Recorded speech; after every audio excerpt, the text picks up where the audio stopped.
Baik, bismillahirrahmanirrahim. Assalamualaikum warahmatullahi wabarakatuh.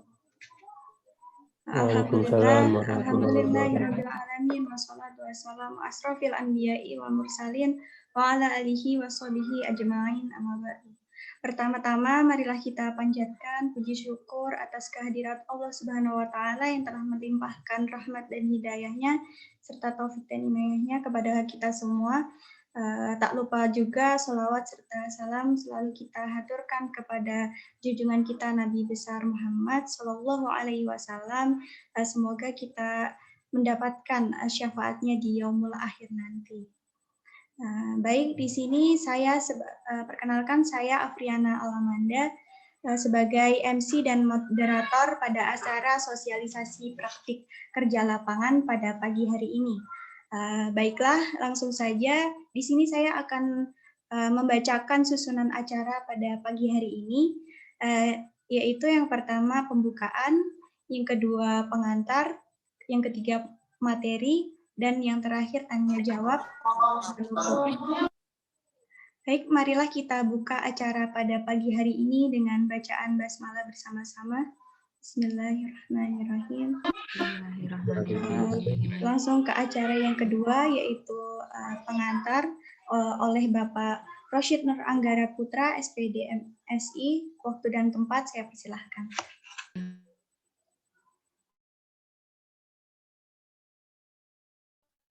Baik, terima kasih Mbak Afriana selaku MC dan moderator ya. Terima kasih sudah meluangkan waktu.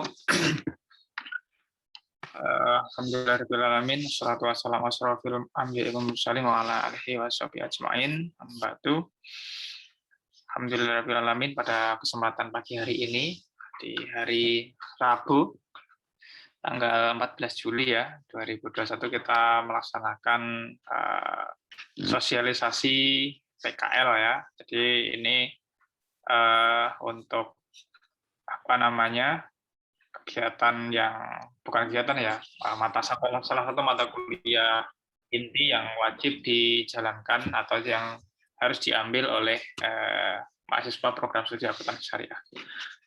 Salawat serta salam senantiasa kita haturkan kepada Rasulullah Muhammad SAW yang telah membawa rahmat bagi kita semua dan juga memberikan banyak petunjuk bagi kita.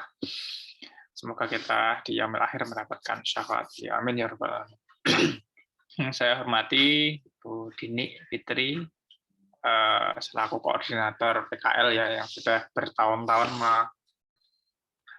mengurus PKL. Kemudian untuk mahasiswa-mahasiswi akuntansi syariah ini dari berbagai angkatan ya, terima kasih telah hadir dalam sosialisasi ini, dan tentunya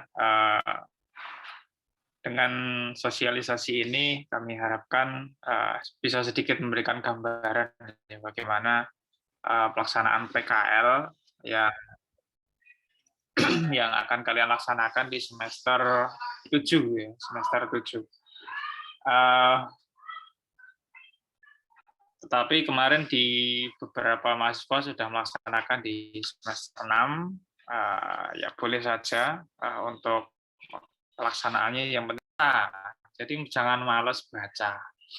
Kalau nggak baca ya sudah, nanti ya bisa tersesat ya, bisa tersesat di jalan yang tidak benar. Gitu. Nah, kemudian kaitannya dengan PKL, untuk lokasi PKL, untuk saat ini untuk mahasiswa masih mencari sendiri ya, masih mencari sendiri untuk lokasinya dengan cara mengajukan proposal. Kemudian setelah disetujui oleh lokasi PKL, nah baru akan diberikan DPL. Nah, setelah ditunjuk DPL ya silakan dihubungi DPL-nya. Jangan terus langsung PKL begitu saja gitu. Supaya DPL-nya tahu dan siapa tahu bisa ngantar juga ke lokasinya gitu. Jadi jangan sampai laporannya setelah selesai PKL nanti jadinya bukan dosen pembimbing lapangan tapi dosen pembimbing laporan. Dosen pembimbing laporan saja. Seperti itu. Kemudian untuk beberapa lokasi mungkin sudah ada beberapa kerjasama dengan dengan instansi, tetapi kalian masih boleh untuk mencari yang mungkin secara praktis akuntansi itu lebih lebih mendalami tentang akuntansi ya. Misalnya di di KJA, kantor jasa akuntan, atau di kantor akuntan publik, yang mana di Jogja sendiri ada banyak, yang beberapa tahun-tahun sebelumnya itu sudah dipakai atau sudah di lokasi itu sudah digunakan untuk PKL beberapa tingkat kalian, seperti kantor akuntan publik Inares, kemudian ada kantor akuntan publik yang Pak Masun, kemudian KKP yang ada di Kudian, dan masih ada beberapa kantor akuntan publik. Mungkin selain di Jogja, kalian bisa ke Solo. Sekalian nanti kalau misalnya mampir ke tempat saya, boleh ya. Di Solo ada beberapa kantor akuntan publik, seperti punyanya Pak Wartono, kemudian punyanya Pak Payamta, kemudian ada punyanya Pak Hanung, terus ada Pak Rahmat Wahyudi almarhum, mungkin masih jalan ya itu. Kemudian ada juga kantor jasa akuntan atau kantor konsultan pajak. Nah, teman saya ada yang punya kantor konsultan pajak di Solo. Kemarin saya sudah minta izin untuk kalau misalnya ada mahasiswa yang ingin PKL di Solo, di kantornya itu diperbolehkan ya. Nanti sambil belajar perpajakan. Itu kemudian selain itu, kalau yang sudah ada kerjasama dan nantinya itu akan berkelanjutan itu di Lazisnu. Nah, nanti kalau di Lazisnu itu tentunya berkaitan dengan pembukuan ya. Kemudian input ke dalam sistem dan seterusnya. Nah, selain itu juga ada beberapa BUMDes yang bisa menerima kalian untuk PKL. Nanti bisa dikonsultasikan masing-masing, bisa ke DPA-nya, bisa, atau mungkin nanti bisa mencari sendiri. Monggo, bisa ditentukan sendiri untuk lokasi PKL-nya. Baik, nanti juga ada paparan materi dari Bu Dini ya, sedikit Halo, Pak. gambaran umum ya. Gambaran umum tentang PKL. Baik, itu saja biar nggak berlama-lama dan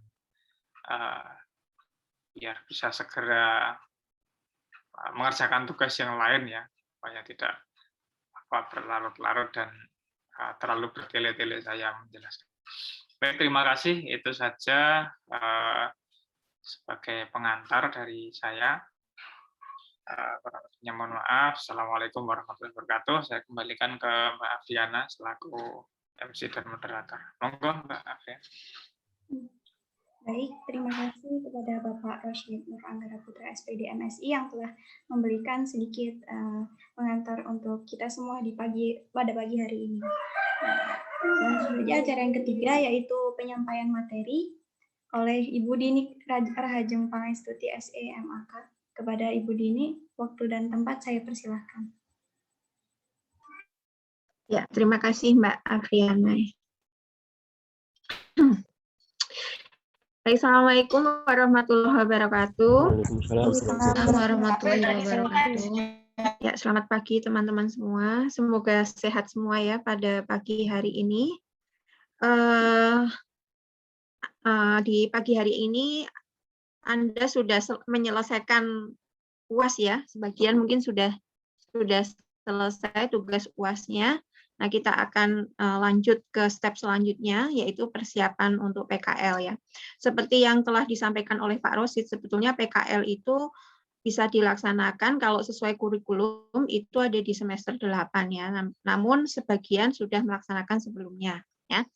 Nah, di sini saya akan menyampaikan tentang PKL gitu ya, seperti apa PKL yang dilaksanakan di Prodi Akuntansi Syariah. Oke, slide-nya sudah terlihat? Sudah, Bu. Baik. Ini ya. Jadi PKL untuk prodi akuntansi syariah itu ada perbedaan ya dibandingkan prodi-prodi lain. Jadi kalau misalnya sharing itu sebaiknya juga sesama prodi AKS gitu ya, jangan prodi lain karena ketika saya mengawal perjalanan PKL ini masih ada yang menggunakan template dari prodi lain. Nah, itu tidak sesuai karena memang akuntansi syariah itu tujuan dari PKL-nya berbeda dengan prodi lain gitu ya. Jadi memang ada aspek kepakaran yang perlu kita kita beri perhatian lebih di sana. Oke. Ini ya. Jadi ini pengantar dulu. Jadi saya ambil beberapa dari ini ayat Al-Quran. Jadi kenapa kok kita itu harus belajar kemudian beramal gitu ya. Karena manusia adalah makhluk mulia yang Allah ciptakan dalam bentuk fisik yang paling sempurna dan dibekali dengan berbagai indera seperti pendengaran, penglihatan, serta akal pikiran yang merupakan perangkat penting untuk mencari ilmu pengetahuan. Ya, ini nanti ada di dalam anggota wudhu kita ya, jadi itu adalah sumber untuk menangkap pesan yang ada di dalam tulisan atau di dalam keadaan gitu ya. Jadi bukan hanya tekstual tetapi juga kontekstual. Kalau di kelas mungkin kita hanya akan mendapatkan pengetahuan secara tekstual yang hanya kita tangkap melalui indera mata dan pendengaran gitu ya. Tetapi di luar sana itu adalah sebetulnya kampus yang sesungguhnya, kampus kehidupan. Ya, karena tujuan dari belajar sebetulnya supaya kita itu bisa menempatkan diri dengan tepat, kemudian juga bisa memberikan warna yang positif di dalam kehidupan gitu ya.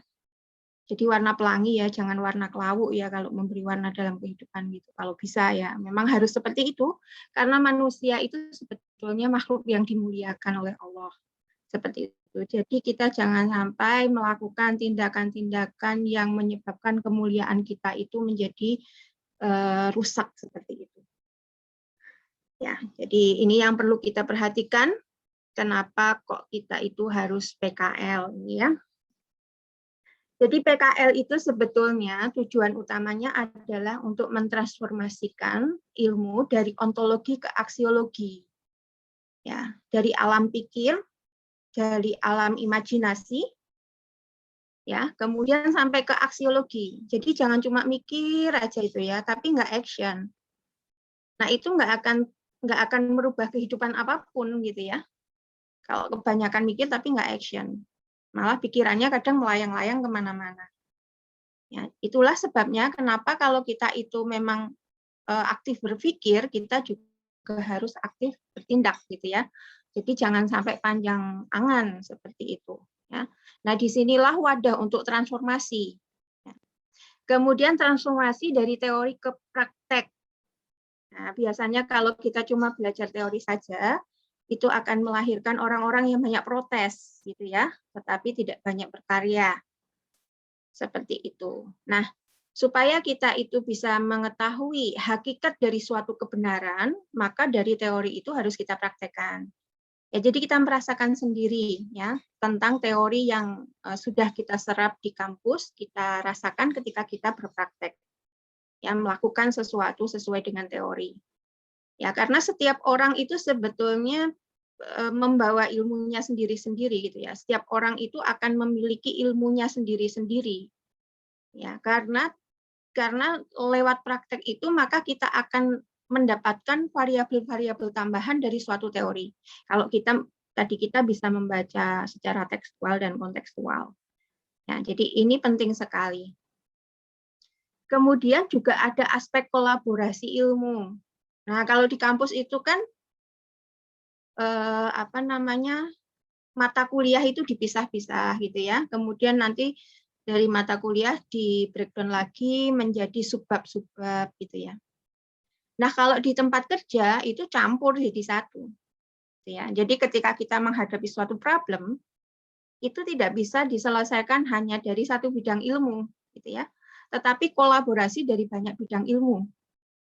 juga tidak hanya bisa dihadapi dengan senjata kognitif atau kecerdasan kognitif saja, tetapi juga perlu kecerdasan lain gitu ya, perlu kecerdasan emosi, perlu kecerdasan spiritual gitu ya, juga perlu kecerdasan untuk berkomunikasi, menyampaikan pendapat, memahami orang lain seperti itu.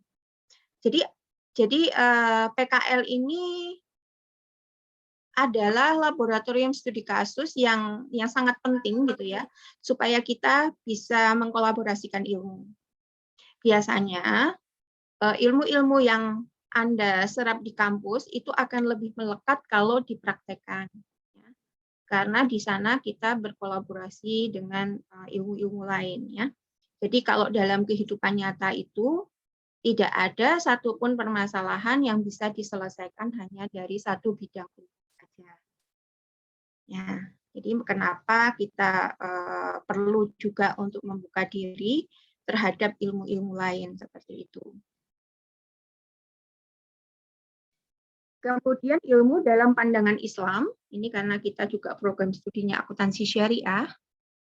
Ya, jadi kan sifat ilmu itu ada dua ya yang kita ketahui, ada fardu ain dan fardu kifayah. Fardu ain itu ilmu yang wajib semua orang harus tahu, yaitu ilmu tentang agama, ilmu tentang syariat. Kemudian fardu kifayah itu ilmu tentang bagaimana mengisi kehidupan tadi ya, supaya kehidupan dan peradaban bisa berjalan dengan baik gitu ya. Nah, profesi akuntan syariah ini menurut saya adalah fardu kifayah ya. Kenapa nggak akuntan saja sih? Kenapa harus ada syariahnya? Ya karena tadi kolaborasi ilmu. Jika kita lihat ya sejarah akuntan gitu ya, itu kan banyak juga ya akuntan-akuntan yang terpeleset. Kenapa? Karena mereka tidak memegang hukum syariah. Seperti itu. Kan sudah ada etika akuntan gitu ya, tetapi tidak ada iman di dada. Jadi etika akuntan itu menjadi nothing, tidak bekerja. Ya. Jadi itu perbedaannya akuntan syariah dengan akuntan yang konvensional ya. Nah, kita sebagai calon-calon sarjana akuntan syariah seharusnya berbeda dengan akuntan konvensional ya. Selain memiliki etika profesi, kita juga perlu memiliki etika beragama. Artinya, kita harus memelihara hak-hak Allah yang ada pada makhluknya dan hak-hak Allah yang ada pada Allah. Ya. Apa saja hak-hak Allah yang ada pada makhluknya? Artinya, kita harus berbuat adil, gitu ya. Kita harus menjaga kelestarian makhluk, ya, selain diri kita, gitu ya. Kemudian hak-hak Allah yang ada pada Allah, ya mengesahkan, gitu ya. Jadi artinya seluruh perbuatan kita itu memang ditujukan untuk beribadah kepada Allah, gitu ya. Bukan untuk mencari ketenaran, mencari panggung, apalagi mencari sesuap nasi, itu hanya side effect saja. Ya, jadi kenapa seperti itu? Ketika kita PKL pun seperti itu. PKL itu adalah miniatur ketika kita nanti benar-benar real masuk dalam lingkungan pekerjaan ya. Artinya di sana kita sudah memegang suatu amanah seperti itu. Nah, sebelum terjun ke dunia kerja yang sesungguhnya, itu kita mencicipi dulu. Di situ mentalitas kita sudah harus diarahkan gitu ya, bahwa bekerja secara profesional itu seperti ini. Nah, gitu ya. Kemudian sifat dari pengamalan ilmu itu ada yang ilmu bermanfaat, ada yang ilmu yang membawa mafsadat. Nah, ini yang juga perlu kita ketahui gitu ya, dan perlu kita pahami. Kalau akuntan syariah itu harusnya ilmunya manfaat, ya. Kok bisa jadi mafsadat? Itu berarti ada yang salah dengan motornya ilmu, ya. Motornya ilmu itu hati ya. Motornya ilmu itu hati. Pabriknya ilmu atau mesinnya ilmu itu adalah otak, ya. Nah, ya, jadi itu yang menjadi aspek penting. Ya. Jadi kok bisa akuntan sudah punya etika akuntan, sudah punya standar-standar bla bla bla bla, kok bisa masih ada penyimpangan.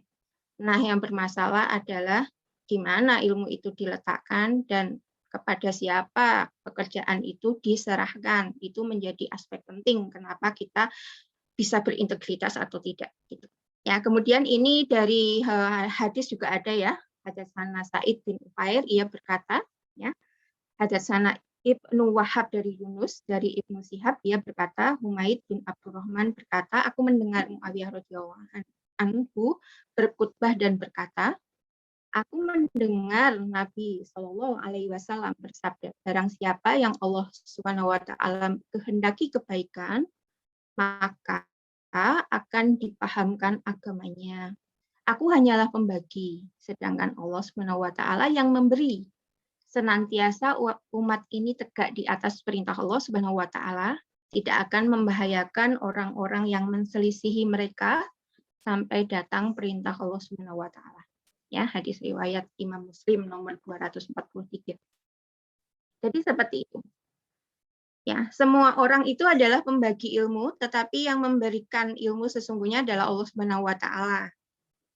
Ya, saya di sini sebagai dosen dan pembicara itu adalah hanya pembagi saja. Nah, apa yang saya bagi itu bisa diterima dengan baik atau tidak, itu tergantung bagaimana Allah ya. Apakah akan memberikan kita pemahaman atau tidak. Seperti itu. Ya. Nah, kalau misalnya apa yang dibagi oleh orang-orang yang membagi ilmu itu Allah kehendaki untuk diberikan hidayah gitu ya, maka ilmu itu akan menjadi ilmu yang manfaat, bukan yang mafsadat. Seperti itu. Nah, kita kan pengennya menjadi wadah ilmu yang manfaat tentu saja ya. Kemudian kenapa kok seperti itu? Ini ya. Jadi ada hadis selanjutnya. Seorang hamba tidak akan beranjak dari tempatnya pada hari kiamat nanti hingga ia ditanya tentang 4 hal. Di antaranya tentang ilmunya, apa yang telah ia amalkan darinya. Jadi ilmu yang tidak diamalkan itu merupakan bentuk kekufuran seperti itu ya. Karena kita ditanya, ya, ilmumu untuk apa kan gitu ya. Apakah ilmumu itu bisa membawa peradaban, membawa orang kembali kepada kesadaran, atau justru mengajak orang-orang berbuat mungkar kayak gitu. Ya. Nah, ini. Jadi bukan beban ya. Mungkin ada keistimewaan untuk sarjana akuntansi syariah karena Anda sebetulnya membawa ilmu yang manfaat ini. Ya. Maka ya kita harus menyadari posisi diri kita, gitu ya. Seperti itu. Tidak semua orang, tidak semua instansi bisa menerima keberadaan kita sebagai akuntan syariah karena mungkin dianggap tidak lebih kompeten daripada akuntan konvensional, tapi skill itu bisa dilatih ya, mudah sebetulnya melatih skill itu sangat mudah. Yang sulit adalah melatih akhlak dan iman. Nah, seperti itu. Jadi tidak usah terlalu gentar gitu ya, tidak usah berkecil hati. Seandainya misalnya di formasi PNS kok nggak ada akuntan syariah sih? Ya alhamdulillah berarti Anda tidak ditakdirkan untuk menjadi PNS. Tetapi Anda ditakdirkan untuk menjadi seseorang yang freedom, yang bisa menjadi pencerah bagi yang lainnya. Jadi seperti itu. Ya. Jadi tidak masalah, itu tidak ada masalah, rezeki sudah ada yang mengatur gitu ya. Kita hanya perlu do the best saja. Seperti itu. Kemudian yang penting lagi, kita sebagai praktikan, itu harus paham tentang perjalanan ilmu ini ya. Ya, jadi menerima ilmu, ya, menyimpan ilmu, dan mengamalkan ilmu itu bagaimana gitu ya. Ya. Menerima ilmu itu dengan 7 anggota wudhu ya. Pasti semuanya sudah tahu ya, 7 anggota wudhu itu apa saja.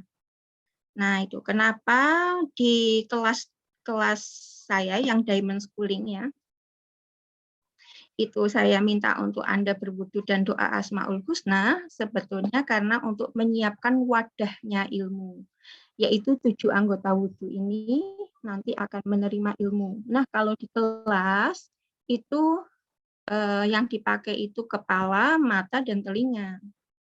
Ya, tetapi di dalam kampus kehidupan, anggota wudu yang lain itu bisa menerima ilmu lain gitu ya. Seperti itu. Kenapa kok harus berwudu dulu? Karena tadi ilmu itu yang memberi adalah Allah dan Allah itu maha suci. Maka sucikanlah dulu tempat-tempat masuknya ilmu. Nah, seperti itu ya. Nah, ini penting untuk kita pahami. Kemudian menyimpan ilmu dengan qalbun salim.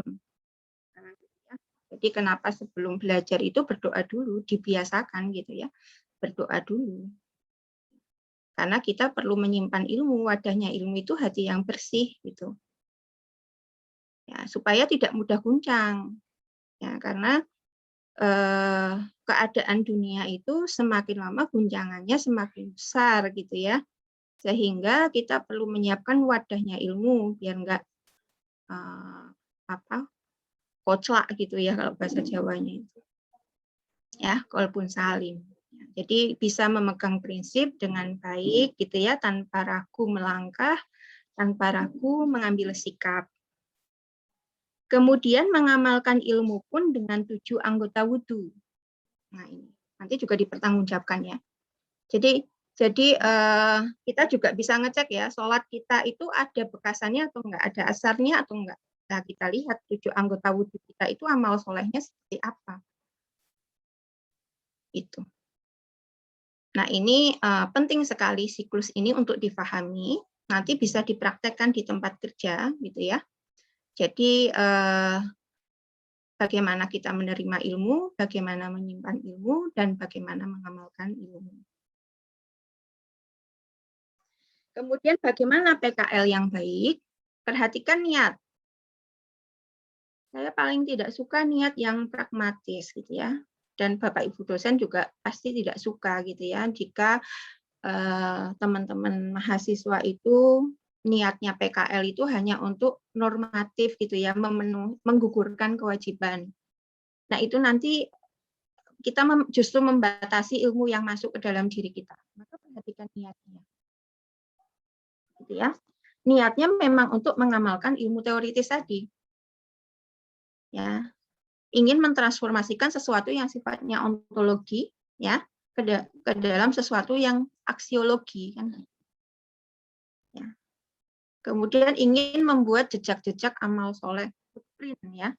Jadi jejak kita itu di dunia itu ya amal soleh kita itu kan gitu. Yang kedua tentukan tempat PKL. Mau PKL di mana? Ini biasanya sesuai dengan keinginan kita ya. Jadi kompetensi apa sih yang paling kita kuasai gitu ya. Nah, akan sangat berbahaya kalau sudah menjalani kuliah sudah lebih dari 4 semester tapi masih nggak connect gitu ya sama apa yang dipelajari. Nah, itu dipertanyakan. Berarti ada masalah dengan diri kita, dengan mental belajar kita ada masalah. Segera hubungi DPA gitu ya. Kenapa kok saya tidak menemukan jati diri saya di jurusan ini gitu ya. Nah, itu perlu penanganan khusus ya. Jadi semestinya semester 1, semester 2 itu sudah bisa menumbuhkan rasa cinta ya terhadap ilmu yang Anda jalani. Sehingga nggak banyak protes nanti ketika lulus itu. Akuntansi syariah susah kerjanya, mau ngapain dan lain sebagainya. Ya. Itu namanya berarti kufur lagi karena menyesali rezeki ilmu yang sudah diberikan gitu ya. Jadi kita jangan sampai berpikiran sempit seperti itu, tapi lapangkan pikiran kita, wawasan kita, pergaulan kita.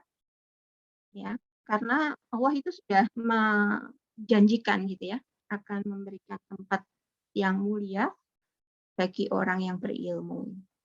Nah, gitu ya. Jadi ya sudah, yakini, jangan pernah ragu sedikit pun. Kalau sama Allah itu jangan setengah-setengah lah, 100%. Kalau sama saya boleh ya 10%, 15%, 5% juga boleh. Percayanya ya. Tapi kalau sama Allah jangan sekali-kali tidak 100% gitu ya. gitu. Kemudian bekali dengan ilmu yang dibutuhkan. Ya, mau magang di KAP nggak tahu tentang standar audit, ya, nggak tahu tentang akun-akun. Nah, ini bahaya banget ya. Jadi bekali dengan ilmu yang dibutuhkan. Komputer, ya, itu bekali. Kemudian pelajari aturan tentang PKL, ini ada di link ini ya, nanti saya setelkan juga. Baca juga deskripsinya, jadi di link ini sudah ada link untuk panduan PKL ya secara lengkap, jadi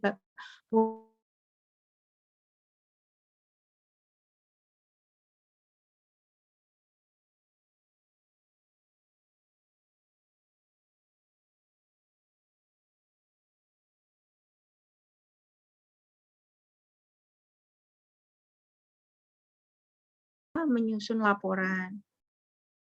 Jangan ditunda-tunda. Ada yang menunda menyusun laporan sampai 1 tahun akhirnya lupa. Ya, padahal waktu PKL pengen buru-buru. Nah, itu nggak konsekuen ya. Jadi kalau kita pengen buru-buru PKL, ya buru-buru, ya segera ya menyusun laporan gitu ya. Ada yang pengen buru-buru PKL karena temennya juga PKL. Nah, jadi kita harus mandiri lah. Kita harus menjadi pribadi yang mandiri. Artinya setiap orang itu sebetulnya sudah punya jalur kehidupannya masing-masing gitu ya. Jadi jangan ikut-ikutan. Kalau memang saya ingin PKL sekarang, ya itu harus PKL sekarang gitu ya. Sehingga Anda lebih bisa bertanggung jawab. Ya. Jadi seorang sarjana itu harus lebih bisa bertanggung jawab gitu ya dengan pilihannya sendiri. Kemudian segera menghubungi pembimbing dan mendaftar ujian. Kalau memang sudah selesai, pembimbingannya sudah selesai, laporan dibuat, ya segera mendaftar ujian.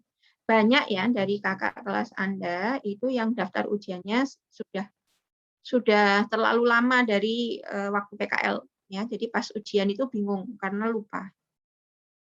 Nah, itu tidak baik. Saya tidak menyarankannya. Mendingan Anda PKL di semester 7, di akhir semester 7, kemudian langsung membuat laporan dan ujian, daripada Anda PKL di semester 5, tapi tidak segera membuat laporan dan tidak segera ujian. Itu sangat tidak saya sarankan. PKL buru-buru itu berarti normatif. Anda tidak benar-benar menginginkan untuk mendapatkan ilmu seperti itu. Kemudian segera mengumpulkan dokumen pasca ujian, karena kalau dokumen secara administratif belum dikumpulkan secara lengkap, nilainya tidak akan bisa keluar gitu ya. Jadi verifikasi dokumen tidak verified, tidak bisa diverifikasi. Nah, kenapa? Karena dokumen pasca ujiannya tidak ada, ya. Maka nilai ujian tidak akan kita keluarkan seperti itu, ya. Jadi ini adalah mekanisme untuk PKL gitu ya. Nah, di sini saya akan setelkan dulu video terkait dengan PKL-nya ya.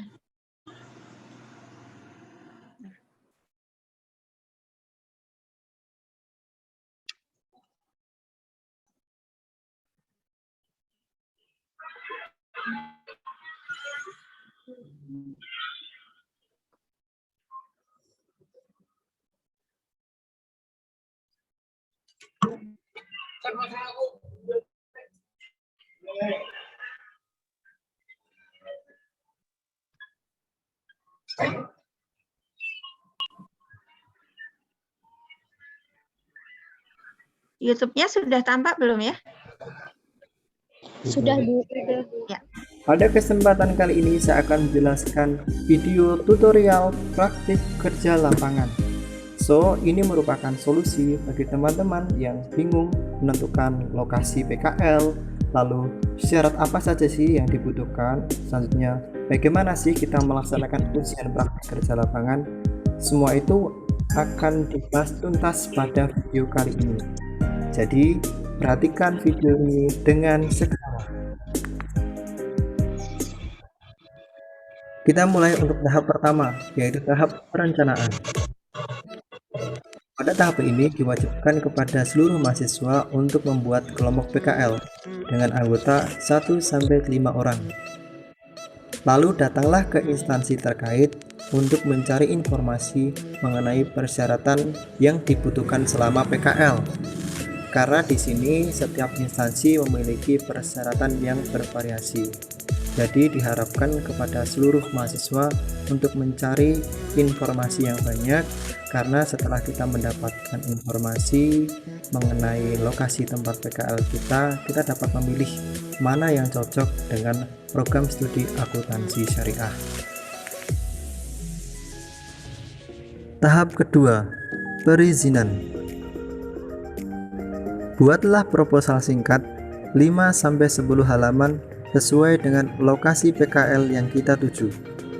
Selanjutnya proposal tersebut akan diverifikasi oleh koordinator PKL. Dan jangan lupa download surat pengantar PKL dan mintakan tanda tangan kepada bagian akademik.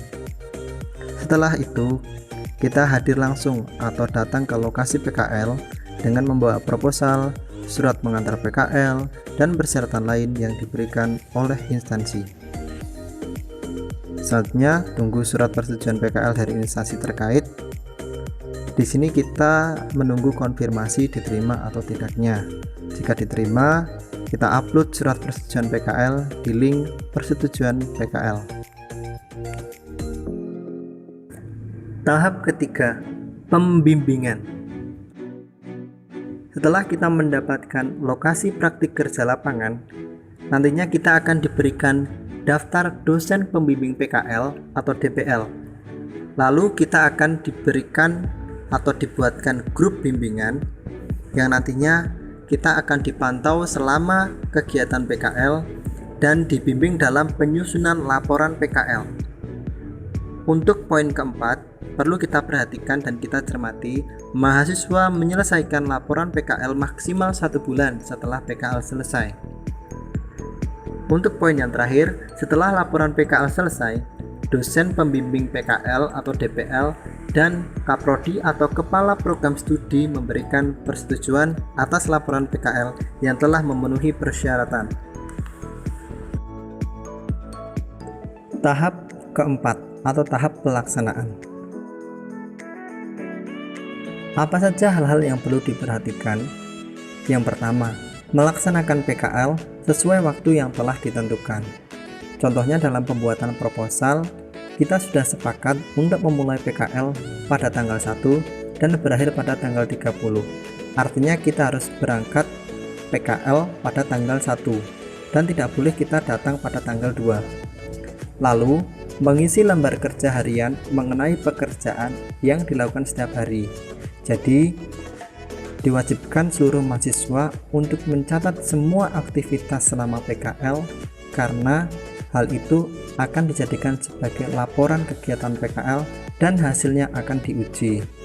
Setelahnya, instansi akan memberikan penilaian kinerja mahasiswa. Jadi, diharuskan setiap mahasiswa untuk aktif selama PKL agar mendapatkan ilmu yang bermanfaat di instansi yang dituju. Yang terakhir, lembar kerja harian dan lembar penilaian akan dilampirkan di laporan PKL.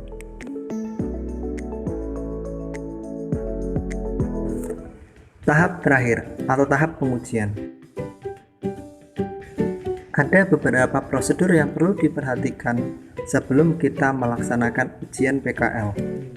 Yang pertama, melakukan pendaftaran ujian PKL. Jadi setelah penyusunan laporan kegiatan PKL selesai, kita diharuskan untuk melakukan pendaftaran ujian PKL kepada koordinator PKL. Setelahnya koordinator PKL akan membagi dosen penguji.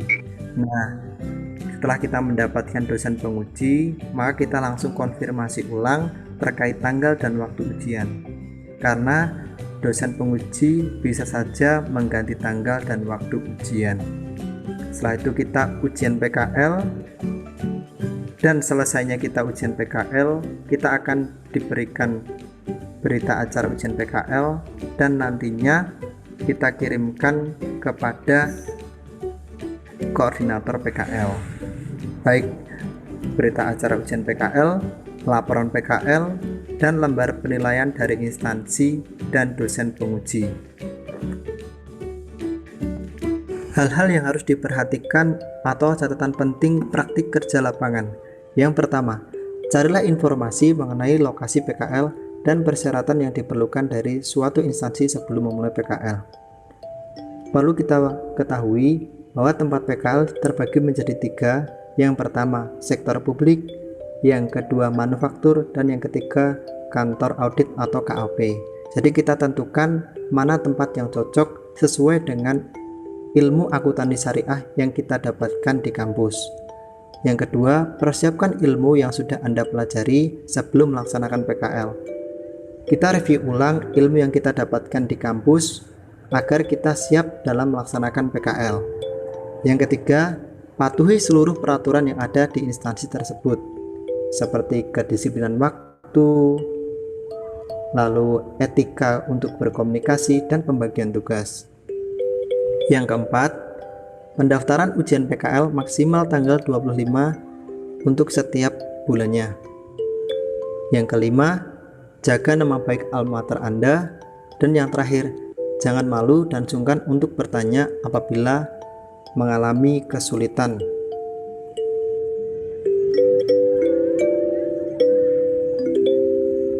Assalamualaikum warahmatullahi wabarakatuh. Halo semuanya. Perkenalkan, nama saya Hornisa. Saya adalah mahasiswi akuntansi syariah angkatan 2017, FEBI, UIN Sunan Kalijaga, Yogyakarta. Di sini saya akan menceritakan suka dan duka saya selama mengikuti praktik kerja lapangan. Saya dulu PKL di Kanwil Kementerian Agama, daerah istimewa Yogyakarta di Jalan Semaki dekat Mandala Krida. Bagi adik-adik yang ingin mengikuti praktik kerja lapangan, caranya mudah banget loh. Yang pertama, wajib banget adalah kalian isi KRS. Bisa di semester 5. Buruan nih. Dan yang kedua adalah kalian harus mengikuti bimbingan sebelum penerjunan secara langsung. 3 adalah kalian wajib bikin proposal dan surat pengantar dari universitas untuk ditujukan kepada instansi terkait. Dan yang keempat adalah kalian menunggu apa? Menunggu konfirmasi apakah kalian diterima atau tidak untuk magang di sana. Pada saat saya PKL, saya mengalami beberapa kendala. Yang pertama, waktu. Mengapa waktu? Saya baru menyadari dan saya baru mengetahui bahwa setiap awal tahun para pegawai Kanwil Kementerian Agama Daerah Istimewa Yogyakarta selalu melakukan restrukturisasi pegawai atau pergantian pegawai secara berpola. Hal ini menyebabkan kekosongan penugasan bagi kami praktikan. Kami bingung melakukan tugas apa pada minggu pertama. Selanjutnya, kendala yang kedua adalah ketidaklengkapan dokumen pada saat kami disuruh mengklasifikasikan dan mengarsipkan beberapa dokumen Kanwil Kementerian Agama DIY. Kendala yang ketiga adalah ada beberapa hal yang tidak diajari di kampus. Salah satunya adalah penggunaan software akuntansi Saiba. Hal-hal tadi membuat kami kebingungan. Tapi kita sebagai praktikan tidak boleh menunjukkan bahwa kita itu nggak bisa. Kewajiban kita adalah beradaptasi. Kita harus wajib bertanya, harus membangun good communication skill. Ya intinya jangan merasa nggak bisa. Pasti bisa kalau belajar. Nah, tadi saya menceritakan dukanya, sekarang saya akan menceritakan sukanya. Yang pertama adalah terwujudnya good relationship antar pegawai dan praktikan. Yang kedua adalah kalian akan mendapatkan ilmu baru yang tidak kalian pelajari di kampus. Yang ketiga adalah kalian bisa mengaplikasikan konsep teoritis selama pembelajaran di kampus ke ranah empiris secara real. Nah, begitulah cerita saya selama mengikuti praktik kerja lapangan, ada suka dan dukanya. Saran saya kepada adik-adik, yang pertama adalah kalian harus mempersiapkan diri, baik segi teoritis maupun skill, terutama skill komputer. Dan kalian juga wajib banget bisa beradaptasi dengan lingkungan baru. Sekian cerita dari saya. Terima kasih. Wassalamualaikum warahmatullahi wabarakatuh. Assalamualaikum warahmatullahi wabarakatuh. Saya Fitri Rahmawati dari Akuntansi Syariah Angkatan 2017. Saya magang di kantor akuntan publik Inares Kemalawarta yang berada di Kota Gede. Saya senang sekali bisa magang di kantor akuntan publik Inares, karena di sana saya bisa mempraktikkan langsung ilmu pengauditan yang saya dapatkan di perkuliahan. Di sana saya belajar menyusun program audit hingga menghasilkan laporan audit. Selain itu, yang tak kalah penting, saya belajar ilmu mengenai lapangan, seperti bertemu dengan klien, bekerja sama dengan tim profesional, dan masih banyak lagi. Menjadi seorang auditor merupakan pekerjaan yang berada di bawah tekanan. Namun disayangkan, di kantor akuntan publik belum ada program untuk manajemen kelola stres bagi para karyawan. Selain itu, masih banyaknya sistem pengerjaan yang manual. Belum semua pengerjaan dikerjakan secara sistem yang terintegrasi melalui aplikasi. Hal ini dapat memunculkan human error pada setiap pengerjaan audit. Saran bagi kalian yang ingin magang, yang pertama, pastikan tempat dan jangka waktu magang harus jelas. Hal ini untuk membuat magang kalian semakin efektif. Yang kedua, jangan mendadak dalam mengurusi berkas administrasi kalian sebelum magang. Kalian bisa lakukan ini 1-3 bulan sebelum kalian magang. Yang ketiga, siapkan diri kalian untuk lebih profesional, karena dunia magang berbeda dengan dunia perkuliahan. Untuk kalian, tetap semangat ya!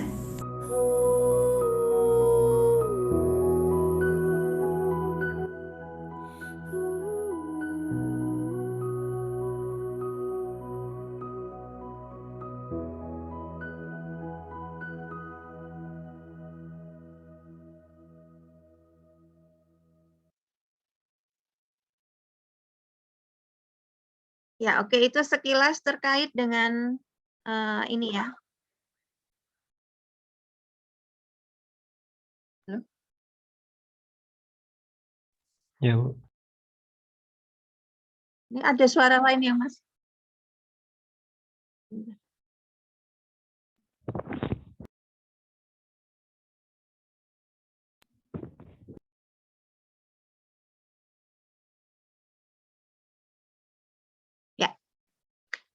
Tadi untuk videonya bisa kedengeran nggak suaranya ya? Kedengeran, Bu. Oke, ya. Jadi itu adalah video untuk tata cara PKL ya. Nah, di dalamnya itu nanti ada link yang bisa Anda buka terkait dengan form-form yang diperlukan, kemudian juga buku panduannya ya. Jadi semuanya sudah di-upload di link tersebut ya. Silahkan dibaca-baca ya. Kemudian ketika nanti akan ujian, Anda bisa baca lagi terkait dengan link video tata cara ujian ya. Jadi sering-sering ditonton aja. Kalau misalnya masih belum paham, nanti bisa dilihat ulang gitu ya di link yang saya kirimkan. Oke, nah itu materi dari saya. Mungkin kita bisa buka sesi tanya jawab. Saya kembalikan ke pembawa acara. Silahkan Mbak Afiana. Baik, terima kasih kepada Ibu Dini atas paparan materi mengenai praktek kerja lapangan yang cukup jelas. Memasuki acara yang selanjutnya yaitu sesi tanya jawab. Teman-teman yang ingin bertanya bisa mengajukan pertanyaannya melalui kolom chat room Zoom atau bisa langsung menyampaikan dengan on mic. Baik, langsung saja kita mulai sesi tanya jawab. Saya persilahkan kepada teman-teman untuk bertanya.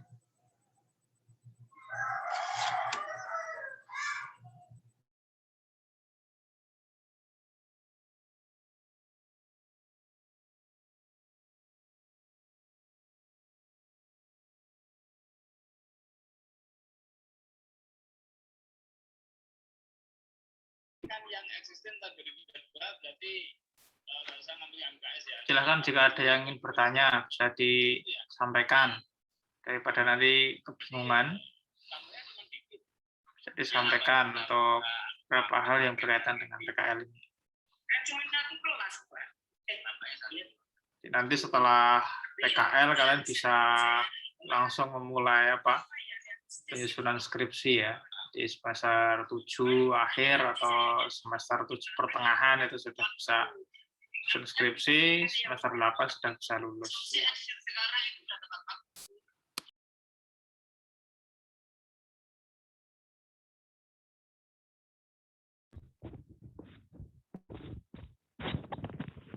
Saya Pak izin bertanya Pak. Ya, silakan Mas. Ya, silakan. Mengenai sidang PKL-nya itu biasanya yang ditanyain apa aja Pak? Yang ditanyain soal PKL itu apa aja selain progres kita selama PKL? Terima kasih.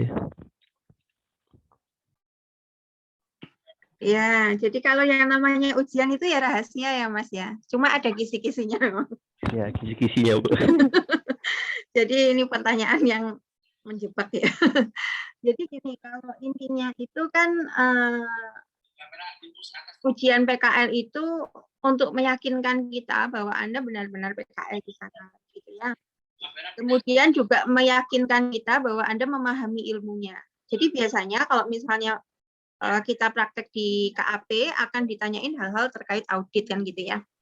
Kemudian kalau kita praktek di industri itu kita lihat di perusahaan dagang, jasa atau manufaktur. Ya, kalau di perusahaan manufaktur biasanya akan ditanya terkait dengan akuntansi biaya, gitu ya. Kemudian juga ditanya tentang bagaimana manajemen SDM, gitu ya. Kemudian juga terkait dengan pengawasan internal, ya, karena kalau di dalam manufaktur itu kan peluang-peluang untuk penyimpangan banyak, ya. Itu terkait landasan ilmu. Ya, kemudian untuk hal-hal lain akan ditanyakan biasanya kaitannya dengan performa Anda, hubungan Anda gitu ya. Kemudian apa yang tidak ada di kampus yang ada di sana seperti itu ya. Karena nanti kaitannya juga PKL itu sebetulnya sangat bermanfaat juga bagi prodi agar dapat mengembangkan kurikulum gitu ya. Jadi intinya kisi-kisinya itu seperti itu. Nah, kalau kita memang benar-benar praktek di sana dan melakukan step-step yang tadi saya sarankan gitu ya, yang disarankan oleh kakak-kakak angkatan Anda juga gitu ya, pelajari dulu ilmunya gitu ya. Kemudian praktek di sana dengan baik, itu semestinya ujian PKL itu bukan hal yang menakutkan gitu ya. Tapi justru bisa menjadi forum untuk memberi masukan kepada kami di prodi begitu. Mungkin Pak Rosid bisa menambahkan? Ya, terima kasih Mbak Dini, Bu Dini ya. Ya kalau berkaitan dengan pertanyaan ya tadi seperti disampaikan Bu Dini ya rahasia ya bagi penguji, nanti yang keluar apa saja kan terserah pengujinya nanti. Jadi penguji mau menanyakan apa saja ya itu haknya penguji gitu Mas Adnan ya. Jadi sebenarnya kalau misalnya Mas Adnan itu untuk apa PKL-nya itu dilaksanakan dengan beneran ya, sungguh-sungguh, terus kalau diminta mengerjakan apa dikerjakan, terus dari segi keilmuan juga sudah dipersiapkan, ya insya Allah kalau ujian PKL sudah bukan hal yang sulit ya, karena itu sudah sudah pasti itu adalah hal yang sudah dipraktekkan di di dunia kerja itu ya. Meskipun itu terbatas waktu ya, hanya sekitar 1-2 bulanan saja, tapi kalau sudah dilaksanakan, sudah dipelajari sebelumnya, insya Allah mudah. Bukan hal yang sulit. Beda kalau ujian komprehensif. Kalau komprehensif kebetulan di prodi kita kan belum ada ujian komprehensif. Nah, kalau ujian komprehensif itu bisa semua mata kuliah nanti bisa keluar. Gitu Mas Maftuh. Nah, iya Pak. Lagi. Cukup Pak. Ya. Ada lagi itu Mbak Iin. Mbak Iin kayaknya. Ya, moga Mbak Iin.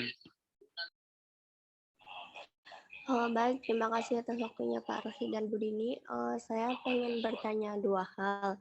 Yang pertama nih, Pak, apakah dalam satu kelompok itu kita boleh dari 5 orang, asalkan instansinya itu menyetujui. Terus misalkan nih Pak, kita udah PKL 1 bulan di situ dan sebenarnya masa kita tuh udah selesai.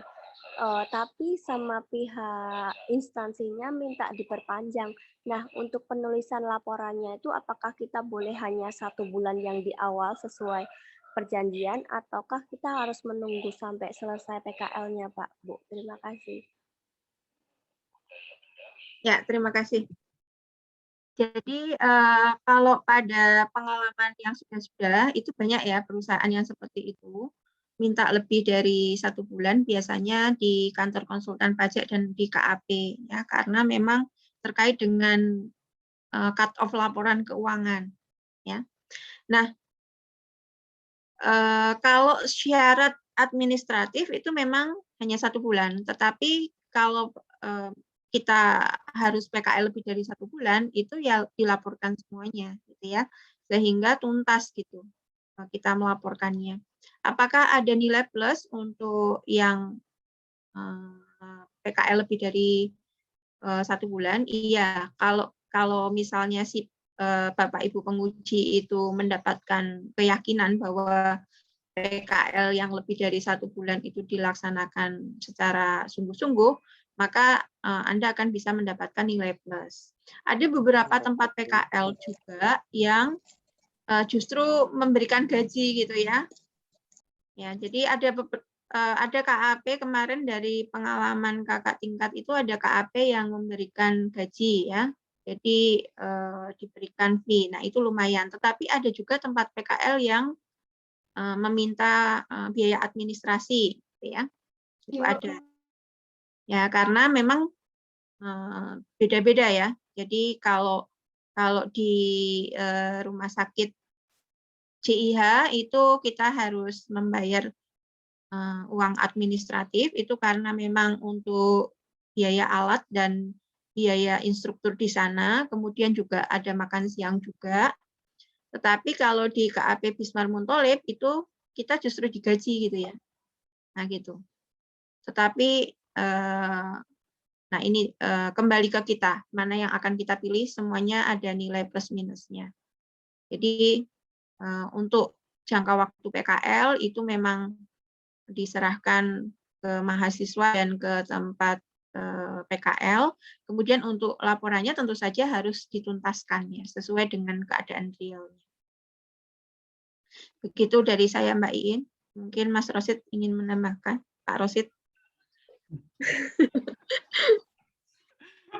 Saya rasa cukup sudah yang dijelaskan Bu Dini sudah lengkap ya. Jadi kalau dari segi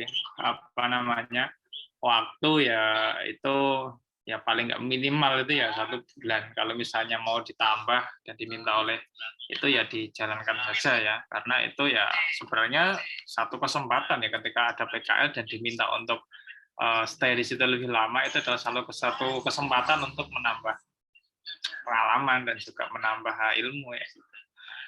Itu untuk penilaian tadi sudah disampaikan Bu Dini ya, bisa jadi akan mendapatkan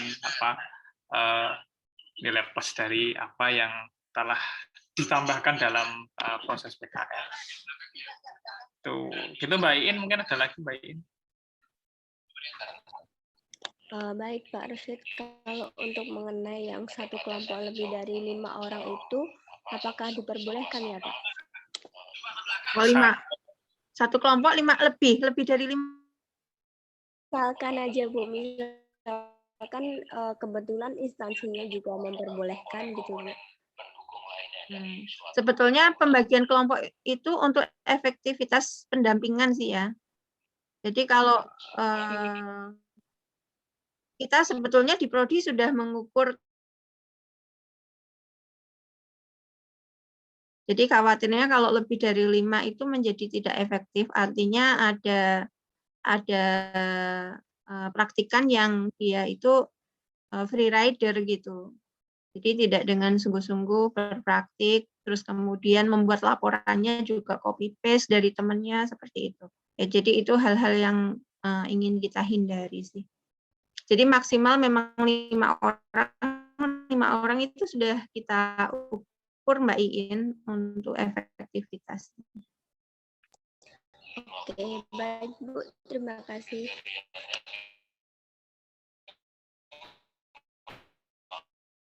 Ya.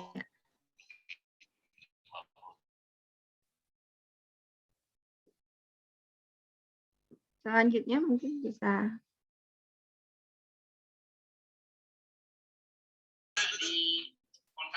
Ya, silakan jika ada lagi. Ini ada yang di room chat.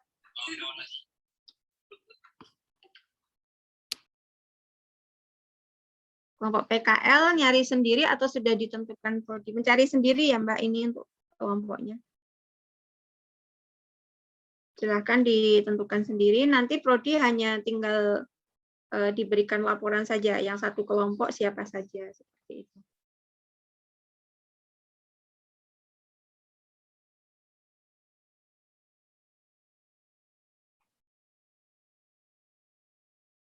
Kemudian kalau misalnya ini ya tambahan lagi, kalau misalnya melaksanakan PKL di hari-hari efektif pembelajaran itu dari fakultas itu hanya memberikan surat dispensasi untuk 2 minggu seperti itu.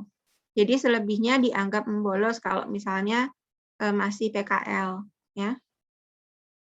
Maka kami menyarankan PKL-nya itu dilaksanakan ketika memang sudah tidak mengambil kuliah teori, ya, atau SKS-nya sudah tinggal sedikit gitu ya, sehingga masih bisa izin dari tempat PKL gitu untuk melaksanakan kuliah mungkin 1 atau 2 kali seminggu itu masih diperkenankan ya. Jadi seperti itu.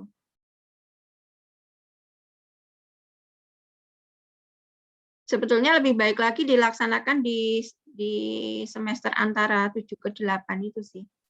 Gitu ya Pak Rosid ya. Jadi PKL-nya bisa lebih lama gitu. Oke, Mbak. Begini Mbak Inang Titis tadi berapa sudah dijawab dijawab Bu Dini ya Mbak Inang. Koordinator PKL ini nanti siapa?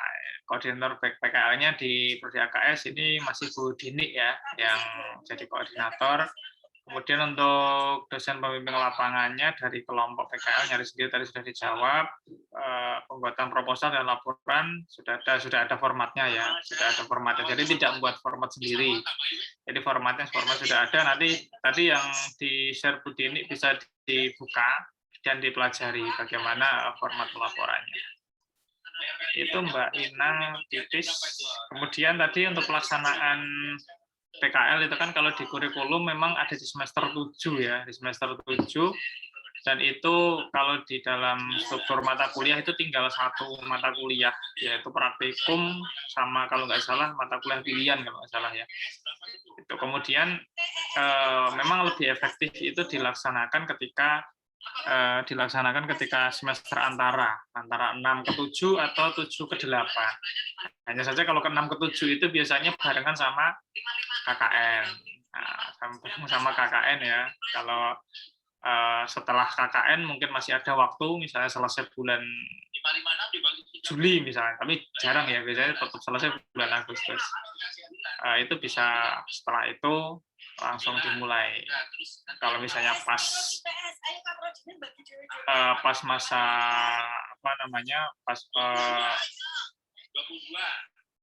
masa efektif perkuliahan ya hanya bisa dapat dispensasi untuk tidak masuk kuliah itu 2 minggu saja. Situ Mbak Inang.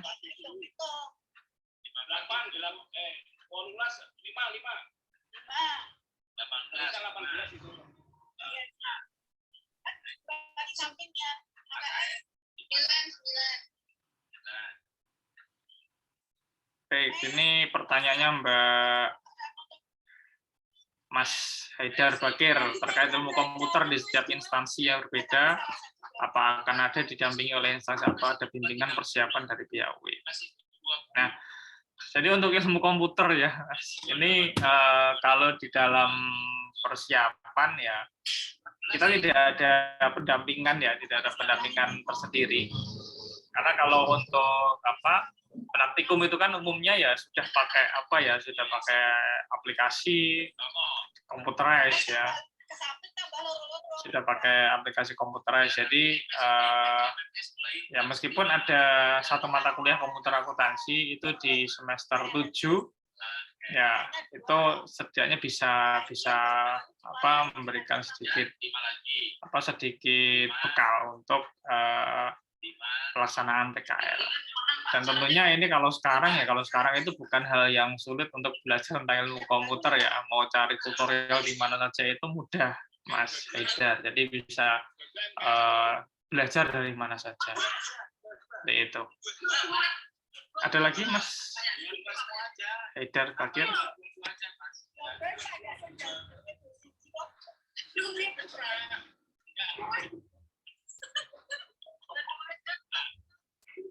Baik, yang lain mungkin masih ada lagi?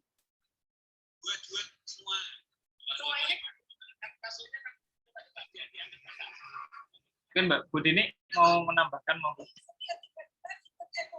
Ya, jadi biasanya perusahaan itu juga akan memberikan pendamping atau pembimbing lapangan ya. Jadi kalau dosen itu kan mengawal agar pelaksanaannya itu sesuai dengan apa yang ada di proposal ya. Jadi kadang ada kejadian juga gitu ya, mahasiswa sebetulnya sudah selesai masa PKL-nya, tapi karena ingin membolos dan dapat dispen, kemudian mengurus surat dispensasi. Nah, itu terjadi ya. Maka di sini fungsi dari dosen pembimbing dari kampus itu sebetulnya untuk ngecek posisi mahasiswa itu masih di instansi atau sebetulnya sudah selesai PKL-nya gitu ya. Nah, tetapi nanti untuk pelaksanaan teknis itu sebetulnya teman-teman akan didampingi pihak dari instansi juga. Ini ada pertanyaan lagi. Ini Mbak Eka. Nah.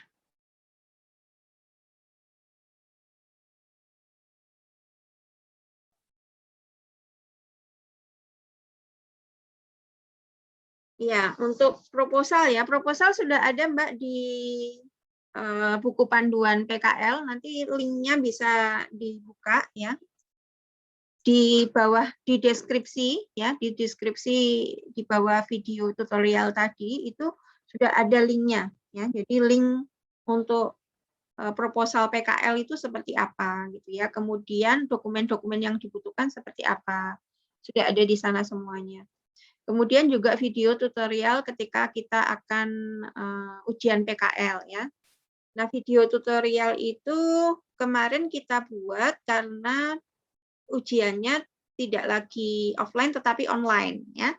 Nah, ini saya rasa untuk angkatan Anda juga masih online ujiannya ya, maka masih bisa menggunakan tutorial ujian online yang ada di tayangan ya.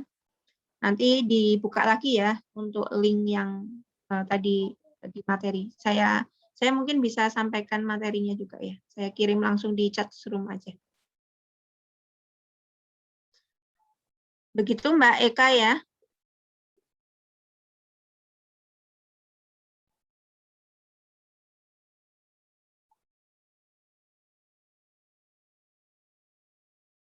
Ya. Silakan jika ada pertanyaan lain. Izin bertanya, Bu. Ya, silakan. Mau nanya tentang nanti kan kemungkinan kami yang KKN itu selesainya hari bulan Agustus, toh, Bu. Ya. Nah, KKN-nya tuh boleh dimulai dari September, Oktober, November, Desember gitu atau udah terjadwal dari kampusnya, Bu? Kapan kita KKN, terus pendampingan dari dosen DPL tuh kapan gitu, terus pembagian DPL-nya tuh kapan dibagi, Bu? Gitu-gitu udah ada jadwalnya nggak, Bu? Oh iya, PKL tuh Mas ya, bukan KKN ya? Iya, PKL, Bu. Iya. Jadi kalau PKL itu mengenai waktunya itu kita bebaskan ya. Kemudian ujiannya itu sepanjang tahun ya. Kita berbeda dengan prodi lain. Kalau prodi lain itu ditentukan ujiannya harus bulan ini gitu ya. Kalau kita tidak, sebetulnya itu memang kita kebijakan tersebut memang kita tempuh karena untuk mempercepat proses ya. Jadi ujian PKL bisa dilakukan sepanjang tahun ya. Artinya setiap bulan itu kita akan ada ujian. Ya, jadi kalau misalnya, waduh sudah telat bulan ini, gitu ya, berarti ikut ujian bulan depan. Ya, seperti itu. Nah, karena mekanismenya begitu, maka untuk pelaksanaan PKL ini waktunya juga fleksibel gitu ya. Terserah teman-teman mau PKL-nya kapan. Nah, saran saya sih tadi juga Pak Rosid sudah sarankan juga kalau bisa di waktu liburan gitu. Nah, kalaupun sulit untuk PKL di waktu liburan, kita bisa ambil PKL ketika semester 7 ke 8. Karena di semester 8 itu hanya mengambil skripsi gitu ya. Nah, untuk di semester 7 itu masih ada kuliah teori tetapi tidak banyak. Nah, biasanya teman-teman yang PKL di semester 7 itu di pertengahan semester 7 itu biasanya akan meminta dispensasi ke tempat magang gitu untuk bisa izin di waktu-waktu tertentu untuk mengikuti kuliah. Konsekuensinya memang waktu PKL-nya menjadi lebih panjang, yang harusnya 1 bulan bisa jadi 2 atau 3 bulan. Karena memang harus izin di waktu-waktu kuliah. Nah, itu bisa ya. Jadi di semester pertengahan semester 7 atau liburan dari semester 7 kemudian berlanjut nanti di semester 8 ya. Jadi ada yang PKL-nya seperti itu. Ada juga yang melakukan PKL sambil penelitian. Nah, itu enak sekali ya karena langsung di skripsinya langsung di tempat PKL. Nah, itu lebih bisa manfaatnya lebih banyak gitu ya daripada hanya PKL saja, tetapi ada juga yang kreatif. Jadi PKL sekaligus skripsi mengambil di kasus di tempat PKL. Jadi seperti itu. Oh, iya, Bu. Oke, begitu Mas ya. Ya. Makasih ya, Bu. Ya, Terus oke. kalau kita dapat dosen pembimbing itu setelah ngisi KRS atau gimana, Bu? Oh iya, dosen pembimbing PKL itu akan diberikan kalau Anda sudah mendapatkan surat persetujuan magang. Ya. Iya. Nah, caranya setelah mendapat surat persetujuan magang harus segera di-upload di link persetujuan ya, persetujuan PKL. Ya. Jadi saya sebagai koordinator bisa memantau bahwa yang bersangkutan, kelompok yang bersangkutan sudah disetujui, maka kemudian akan ditentukan pembimbingnya siapa. Itu. Nah, ini juga dikumpulkan ya dalam 1 bulan itu ada berapa kelompok yang magangnya disetujui. Nah, nanti kita akan bagi di bulan tersebut. Gitu. Ya, jadi tetap berkoordinasi juga dengan teman-teman kelasnya karena ini kelancaran PKL itu juga ditentukan oleh bagaimana teman-teman lain saling mendukung satu sama lain ya. Jadi saling mengingatkan. Kalau ada temannya yang lambat menentukan tempat PKL ya segera disemangati untuk bersegera gitu ya. Kemudian kalau sudah selesai kok nggak bikin-bikin laporan itu juga diajak untuk segera membuat laporan dan menuntaskan sampai ujian kayak gitu. Karena ada juga gitu ya yang sudah selesai PKL tidak segera. Nah, akhirnya teman-temannya sudah pada melaju ke jenjang selanjutnya, ya, dia masih berkutat dengan laporan PKL. Nah, ini sangat tidak nyaman gitu ya, karena biasanya kalau sudah tidak ada partner itu menjadi kendor gitu semangatnya. Gitu, seperti itu ya, Mas Aksa. Oke, Bu. Makasih ya, Bu. Ya, sama-sama. Mungkin Pak Rosid bisa menambahkan, Pak Rosid. Sama sih, Bu. Cakap untuk yang dijelaskan Bu Dini sudah lengkap ya dari Mas Aksa tadi kaitannya dengan banyak hal ya. Sudah cukup seperti kapan DPL-nya ditentukan, itu kan tadi sudah disampaikan ya. Nanti untuk ya pelaksanaannya kan bisa fleksibel ya, tidak hanya di semester 7 saja, tapi bisa di semester antara. Jadi tadi bulan September, Oktober, November itu bisa, atau mungkin di semester 8 biasanya kan libur bulan Januari, Februari, nah itu bisa dimanfaatkan untuk melaksanakan PKL. Terlebih kalau di kantor akuntan publik biasanya kalau di bulan Januari, Februari itu waktunya untuk audit ya, itu bisa juga dimanfaatkan seperti itu. Itu Mas Aksa ya. Jadi nanti sama tadi seperti saran Dini, kalau misalnya sekalian mau nyusun skripsi ya boleh ya. Jadi semester 8 awal itu sudah bisa mendaftarkan ujian munakosah seperti itu. Jadi bisa lulus lebih cepat dari yang seharusnya.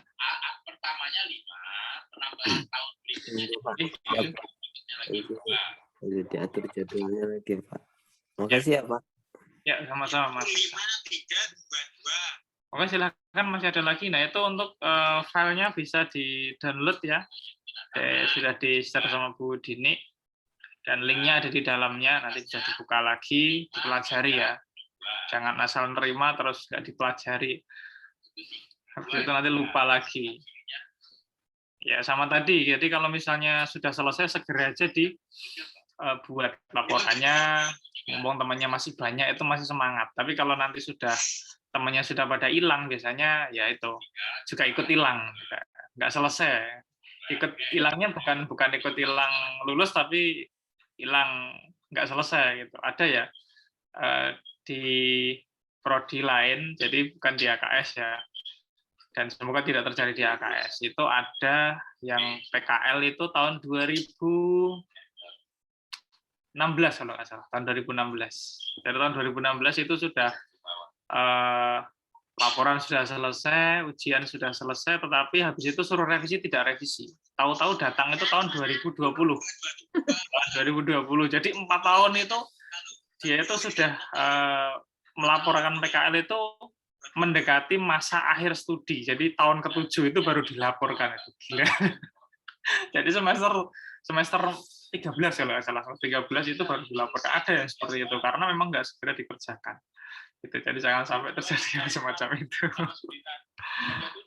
Baik, itu sedikit tambahan dari saya. Ini ada pertanyaan kayaknya Pak Rosid yang lebih pas menjawab. Oke, Mbak Nang Titis. Untuk KRS mata kuliah PKL di semester 5 sebelum atau setelah PKL-nya dilaksanakan. Ya baiknya diambil saja semester 7 gitu. Diambil semester 7 saja, meskipun PKL-nya bisa dilaksanakan sebelumnya, itu bisa nanti untuk penilaiannya bisa dilakukan di semester 7 itu bisa seperti itu. Ya, itu lebih pas ya, karena kalau misalnya mau diambil semester 6 ya, kalau semester 6 itu sudah selesai mata kuliahnya ya. Kalau sudah selesai mata kuliah nggak masalah. Tetapi kalau misalnya ada mata kuliah yang belum selesai dan harus dimaksimalkan di semester 6, ya jangan diambil dulu kan gitu. Itu Mbak Inang. Jadi baiknya diambil saja sesuai dengan sesuai dengan kurikulumnya, yaitu semester 7. Semester 7 diambil, meskipun PKL dilaksanakan antara semester 6 dan 7, itu bisa nanti ketika input KRS sudah dilakukan, nah nanti tinggal input nilai saja. Gitu Mbak Inang. Sudah bisa dipahami atau mungkin ada lagi? Nah, minus 17 harusnya. Linknya error ya? Iya, Bu. Kalau saya dirumus Mbak, tak bacain Mbak ya, 17.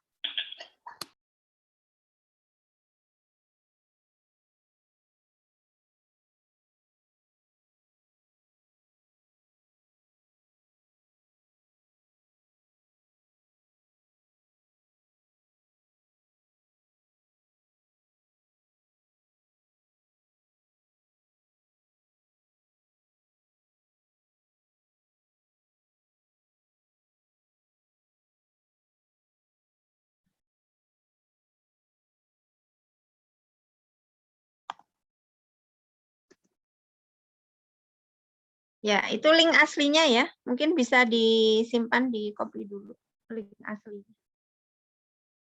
Kalau link Bitly-nya nggak bisa, bisa pakai link asli.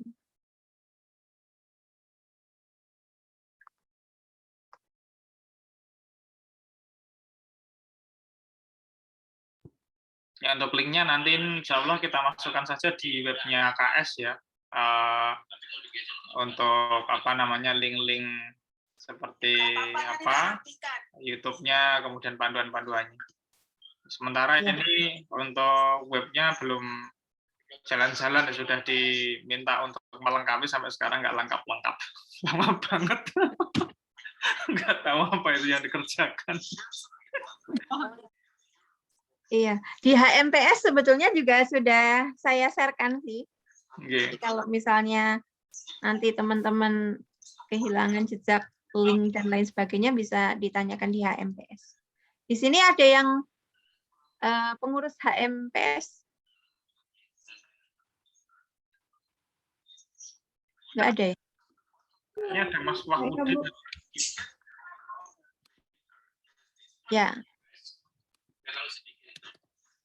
Ya, jadi saya minta bantuan untuk teman-teman di HMPS untuk ini ya, merawat aset-aset intelektual kita.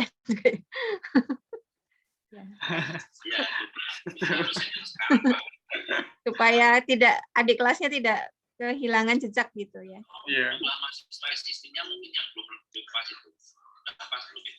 Bisa juga nanti Mas Wahudin dan teman-teman HMPS nanti diminta untuk tim medianya yang bantu di web prodi itu bisa ditambahkan ya.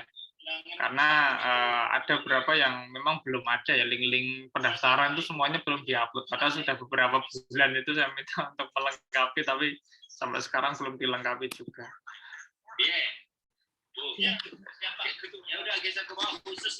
Kadang gemes sendiri, pengen tak kerjakan sendiri, tapi tangan saya tidak. Iya. Mungkin nanti juga bisa disebarkan lewat sosmednya HMPS ya, untuk ini PKL. PKS kita itu kan 5 mana nih? 547 tuh. Nanti tambah 1 kelas lagi, berarti 587. 2022 Pak. 2021 sudah mulai. Ada lagi yang ingin ditanyakan teman-teman?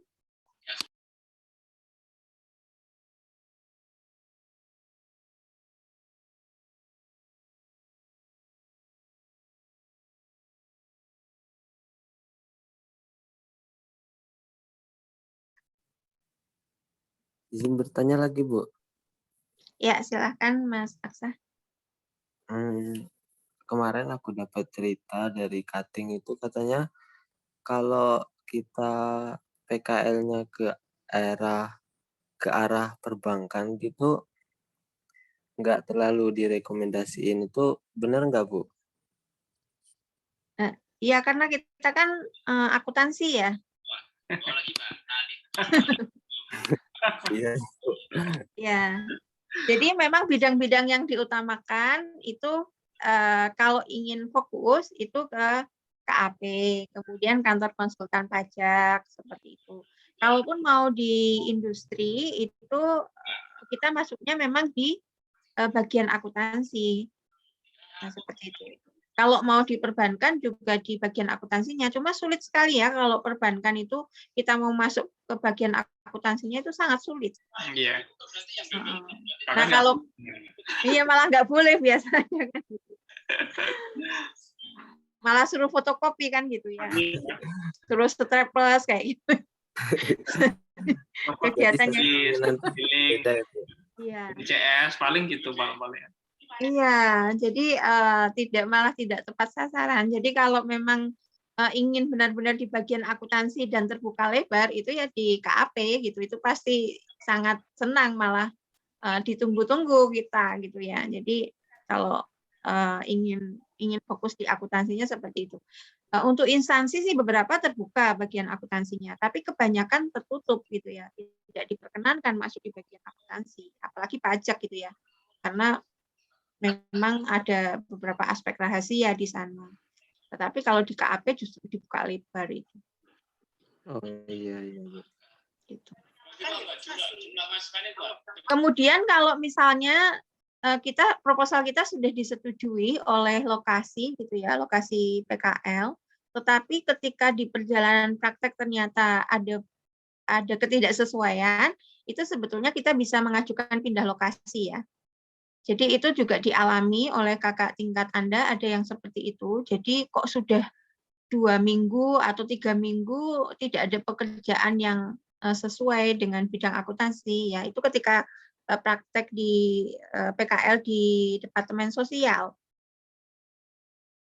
Jadi sampai 2 minggu lebih itu nggak ada pekerjaan gitu. Nah itu kita harus merespon dengan cepat ya. Artinya harus mencari lokasi yang baru, menginformasikan kepada dosen pembimbingnya bahwa lokasi PKL ternyata ada ketidaksesuaian gitu ya dengan bidang ilmu. Itu bisa seperti itu.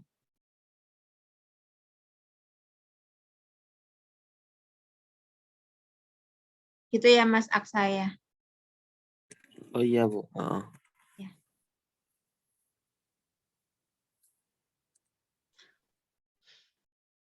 Yang lain 3 kelas ya sudah. Ada lagi rekan yang ingin ditanyakan mungkin?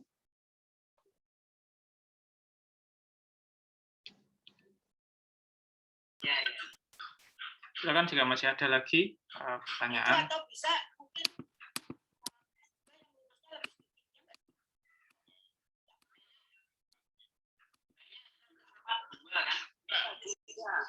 saya kira ini juga ini sudah masuk. Ya. Nanti kalau kedua ini harus diturunkan ini kok selisihnya ke 100. Nanti turun sendiri kok Pak kayaknya. Karena nanti turun. Baik, sudah tidak ada. Sudah tidak ada kayaknya ya. Kalau sudah tidak ada, mungkin cukup ya untuk sosialisasinya. Nanti jika masih ada pertanyaan lagi ya, berarti silahkan nanti dibuka lagi untuk tutorialnya. Pertanyaannya nanti akan terjawab di situ. Dan juga untuk koordinator nanti masih di handle oleh Bu Dini ya untuk koordinator PKL. Itu untuk sosialisasi PKL ini kami ucapkan terima kasih ya sebetulnya kepada Bu Nini atas ilmu yang sangat bermanfaat tadi di awal banyak integrasi interkoneksinya dari Bu Dini ini sangat luar biasa sekali. Saya masih kesulitan untuk semacam itu. Saya juga belajar banyak dari Pak Ros itu. Dan untuk teman-teman yang masuk semester 7 ini silahkan segera untuk PKL bagi yang belum, dan tadi yang sudah disampaikan bekali persiapkan bekal ilmunya, kemudian untuk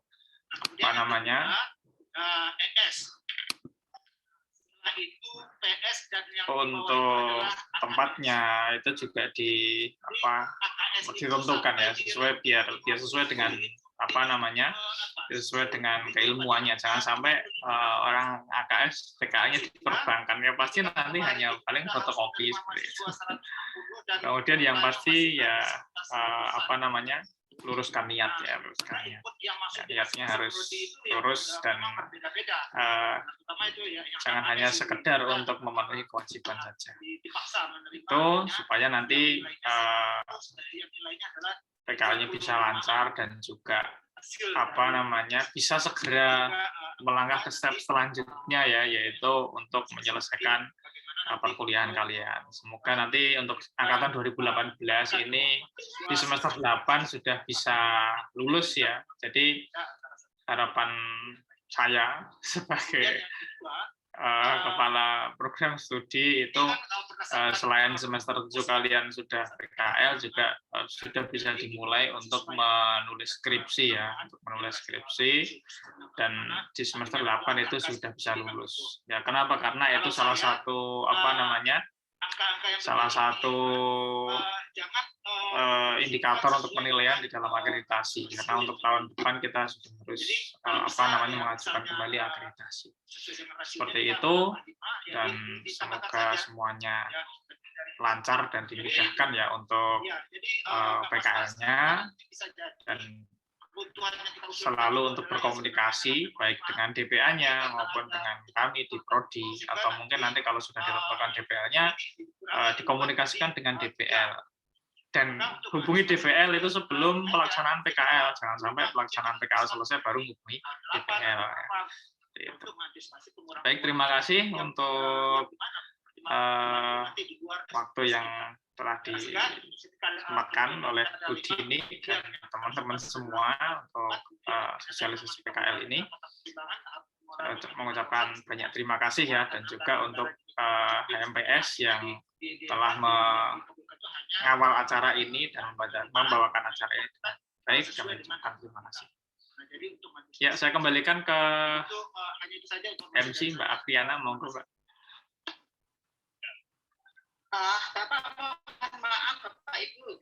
Baik, sebelum saya menutup acara pada pagi hari ini, di kolom chatroom ada absensi, mohon teman-teman untuk mengisi.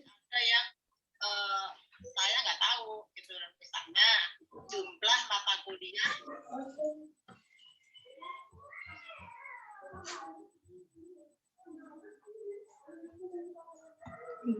Demikianlah acara sosialisasi praktek kerja lapangan pada pagi hari ini. Semoga dengan acara sosialisasi praktek kerja lapangan ini teman-teman bisa dapat melaksanakan PKL dengan lancar pada nantinya. Sebelum saya tutup acara pada pagi hari ini, akan ada sesi dokumentasi. Mohon teman-teman menyalakan kameranya terlebih dahulu.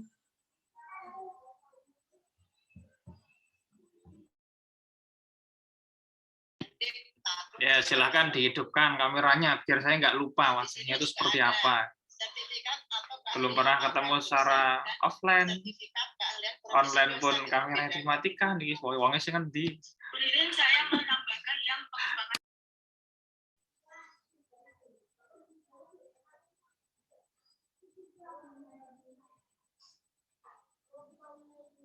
Baik, saya hitung mundur. 1, 2, 3.